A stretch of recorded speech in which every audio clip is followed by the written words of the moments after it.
Cullen Rowe. Really? Because your birth certificate says you were born. Don't use his dead name. Fine. I got another dead name for him. Bruce Wayne. Ford. Okay. Okay. If you know anything about the CW, then you know that they're obsessed with Batman and they really, really want to make a show about him. I think they have this idea that if they make a Batman show, they'll just rake in millions just by his name alone. But it hasn't worked out so well for them, has it? Because firstly, they don't have rights to the character, so they instead made Green Arrow, which was just Batman in a green leather suit. Then they made Batwoman, which was not good. And finally they came out with Gotham Knights. And that shows something alright. I don't understand the mindset of the creators of this show, because how do you make a show named Gotham Knights without having any rights to the characters needed for the show?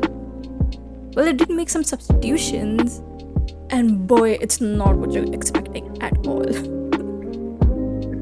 This show takes the most unexpected characters and stories and then just mashes them all together, and it just gives you whiplash, because either the story is gonna be so bland you feel like you're going to fall asleep, or the dialogues are so unhinged that you're just like, what the fuck did I just see? So I mean, as bad as the story is, at least the show has something going for it, and it's the fact that it's entertaining. Like, as long as you just switch off your brain, it's pretty entertaining. Now, the basic premise of the show is pretty simple.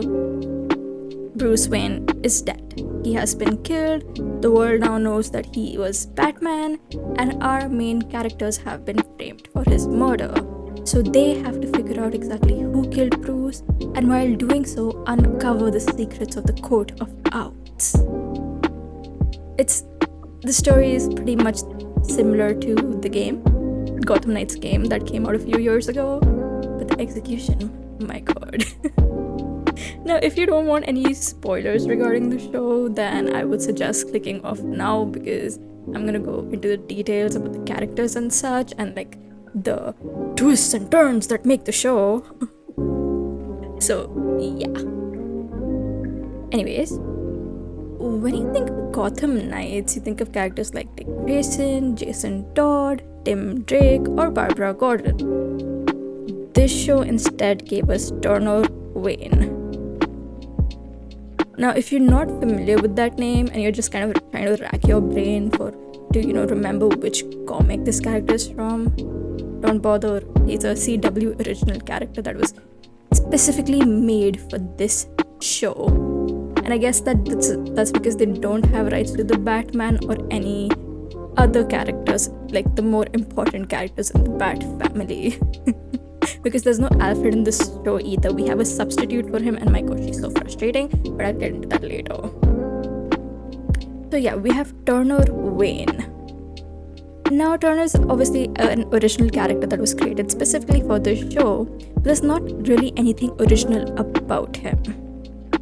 He has no personality. He's just like this goody two-shoe kid who's always like, no, my father wouldn't want this. I will only do what my dad wants. And it's like, my god, bro, shut up. And he was never trained by Bruce, unlike the other Robins, who, Bruce trained them personally before taking them out into the field. He didn't even know Bruce was Batman. So that's there, and somehow he still manages to kick ass, and you just know that, oh my god, this character sucks. But then, this is a CW show, so... Anyways, so Turner. His backstory isn't very original either. He was an orphan he was orphaned when his parents were killed. Now, which Robin had his parents killed? If you thought Dick Grayson, you're right. And then we come to the Court of Owls. Which Robin is related to this story? If you thought Dick Grayson again, then you're also right. Give yourself a treat or like a pat. I have nothing for you. So, yeah. Nothing very original about this character, and the whole show hinges on him, which is even worse. Then apart from him, we have characters like Harper Row and Cullen Row and Duella. Harper and Cullen are characters from the comics, but I don't think they're like that popular per se.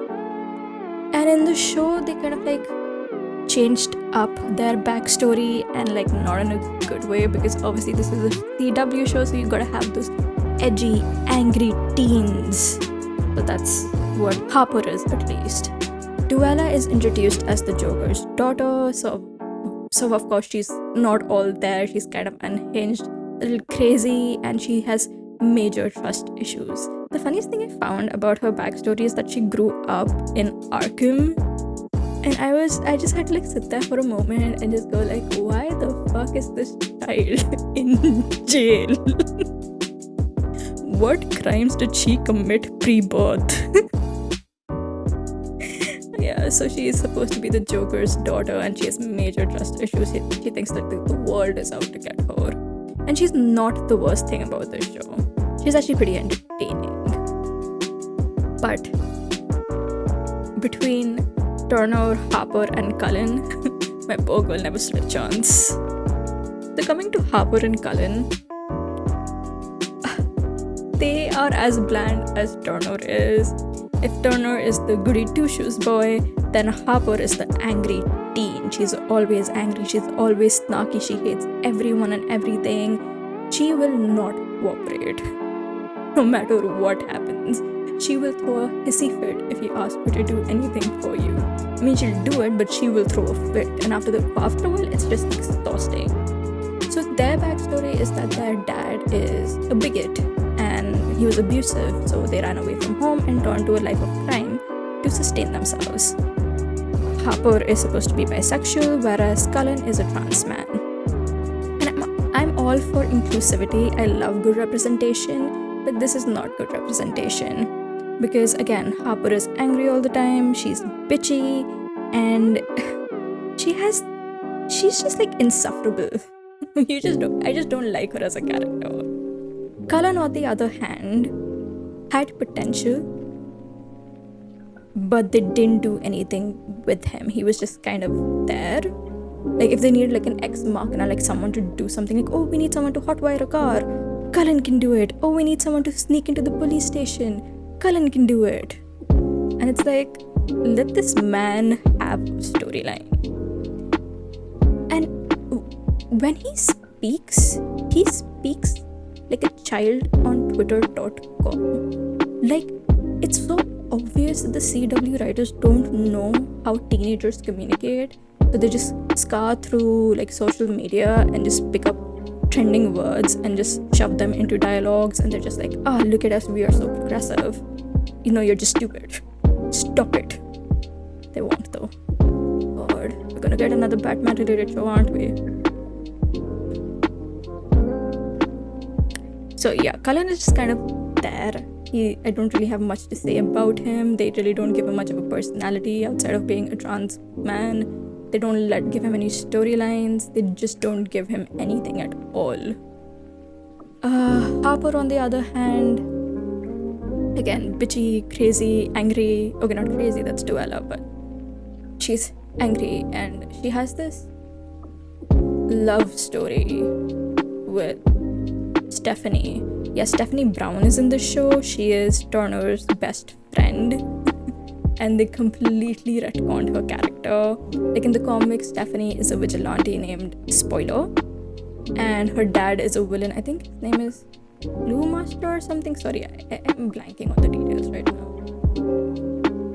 In this show, she's a rich kid. Her dad is a he's a TV host. He has his own game show. He's very, very, very popular. He's also called the Clue Master and the Quiz Master or the Clue Master, something like that in the show as well. And yeah, she is supposed to be the hacker of the group. And she's the hacker of the group because she's good at computer science. That's all it takes, kids. Pay attention in your computer science class and you can be a world-class hacker. You can hack into banks. You didn't hear that from me. This is a joke. Do not take me seriously. Do not try to hack into banks. Because if you end up in jail, it's not my responsibility. So yeah. kind of butchered her, but she does have an interesting story when it comes to her family dynamic. Mostly because Stephanie's dad is very nice to her. He's like very playful. He's like, he seems like one of the best dads ever. While her mom, on the other hand, is very loving, but she has an addiction to painkillers. Because apparently she was in a car crash. Because of that, the addiction happened. And her dad refuses to get her mom any help. Because if her mom ends up going to rehab, the news will catch wind of it and that could damage his reputation. So instead, he encourages her drug habits. So there's like this whole conflict because of that. And I kind of really like that storyline because it was like very emotional. I like good character-driven stories, which the rest of the plot is not. So yeah, I liked Stephanie in this show. Not when she was interacting with the group, but more so when she was doing her own thing with her family. Apart from Stephanie, we also have Carrie Kelly. Now, if you don't know who that is, she was a Robin who came into the comics after Dick Grayson left. Oh my god, I'm being one of those people who forget about my boy Jason. I'm so sorry. She came into the comics after Jason and before Tim Drake. She was only in like one run, so like not a lot of people know about her, and she's like not very popular. I don't think I've ever seen a live action version of her before this, so that was interesting. So yeah, in the show she is meant to be Robin, and she was Batman's sidekick, and that's why she ends up helping Turner because she knows Turner would never do something like this, nor does he have the means to do something like this. She's okay. She's also like a good kid, has her own struggles with maintaining her life as Robin, finding out who killed Batman, and also maintaining her other life as Carrie. Yes, I didn't mind her. She was okay. She was okay, yeah. I don't really have much criticism because, again, this is CW.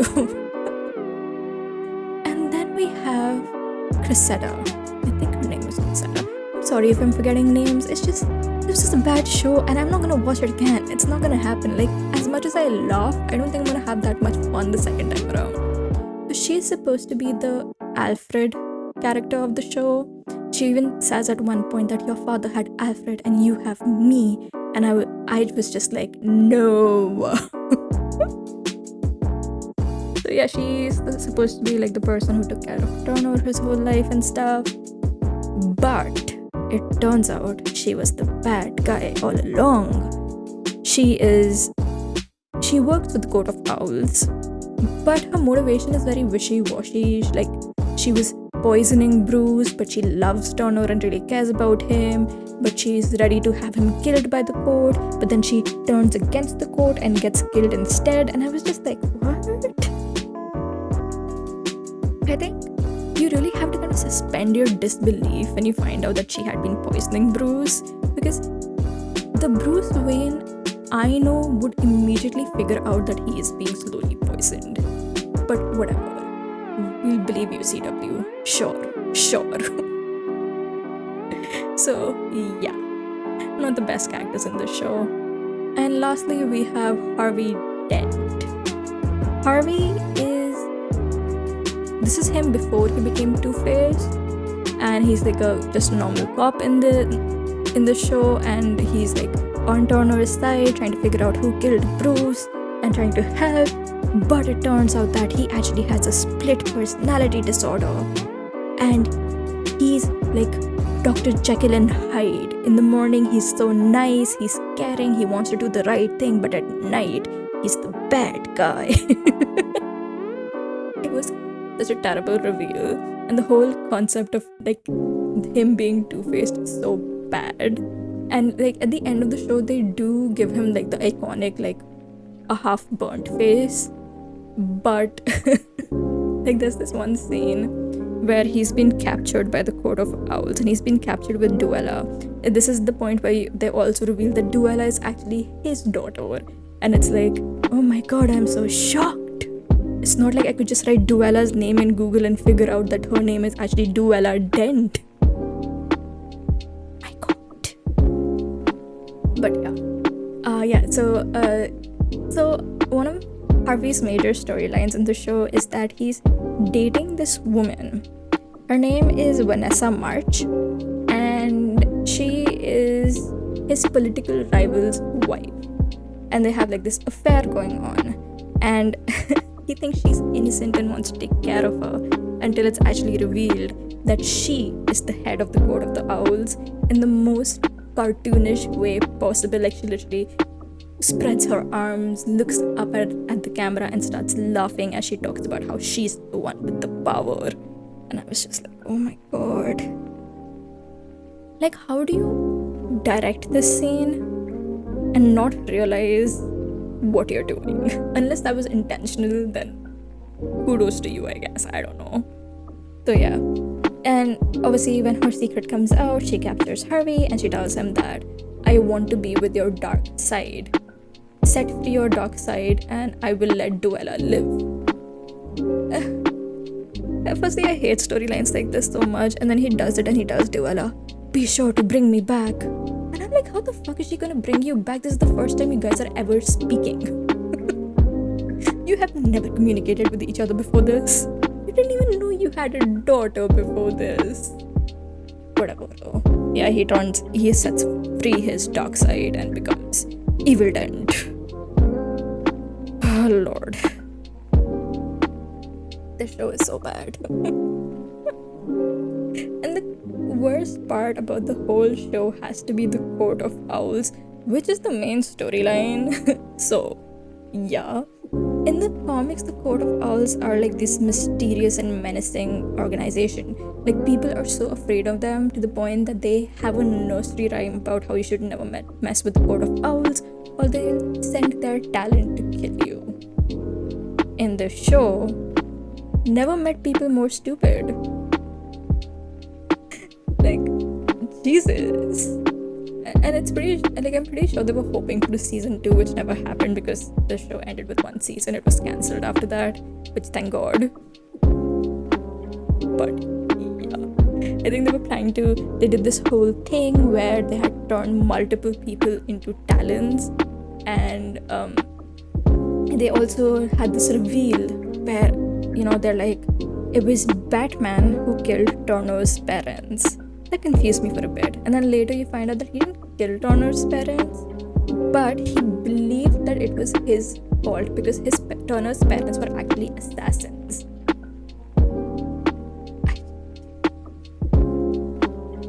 Like, either commit to murder Bat or don't do it at all. But yeah, so at the end of the show, they all believe that Turner is dead because he was involved in like a building that was falling down, but it turns out that he was rescued at the last minute by the same people who trained his parents to be assassins. And yeah, so they were so hoping for a season 2, which just never came, because I think that was the point where you would see evil Harvey and like everyone just doing their thing. It's just bad. The relationships in the show don't make much sense either. So you have two major relationships happening. There is Stephanie and Harper, which seems very forced. Harper seems to hate Stephanie just because Stephanie has parents who love her, and it's like, okay, what is she supposed to do? Tell her dad, hey dad, hate me instead? That's not how it works. But yeah, so they end up falling in love with each other, which is so rushed because Stephanie actually has another person in the show that she likes. I don't know, man. Then there's the relationship that I think everyone saw coming. Like, if you have two brain cells, you could see this coming from a mile away. And that was the relationship between Duella and Turner. Like, she's the daughter of the Joker, he's the son of Batman. It was going to happen, and it's so bad as well because Turner is so weird towards her. Like, at one point, like, she really starts caring for him and is like really like, oh my god, hi, like very, the way you would behave towards somebody you love. And he's just like, oh yeah, we slept together, but it's not like I love you. And I was just like, oh brother. I knew it was coming. It was so obvious it was coming, but I wish they just wouldn't just lean into the cliches all the time, but this is the CW, so I don't know what I don't know why I keep expecting anything. So yeah, all in all, the show is a mess. Like, I don't know what they were thinking. Like, see, I wish they would either go into the unhingedness of it all, or they would stay serious. Don't try to have it both ways. You can't do it. You don't have the talent for it. Most of all, I wish they would just leave Batman alone. Like, give it a rest. It's not gonna happen. But yeah, I don't think they're gonna stop anytime soon. So if you guys wanna check Gotham Knights out, go ahead, do so. I would just suggest not having any expectations for comic book accuracy, and also turning off your brains when you watch it. That's the only way you're gonna have fun. Maybe even like drink some wine. Get a little buzzed. That would help a lot. Yeah, that's it for this review. If you have any thoughts or questions, feel free to let me know in the comments. And I'll see you guys next time. Bye. Well, when life gives you lemons.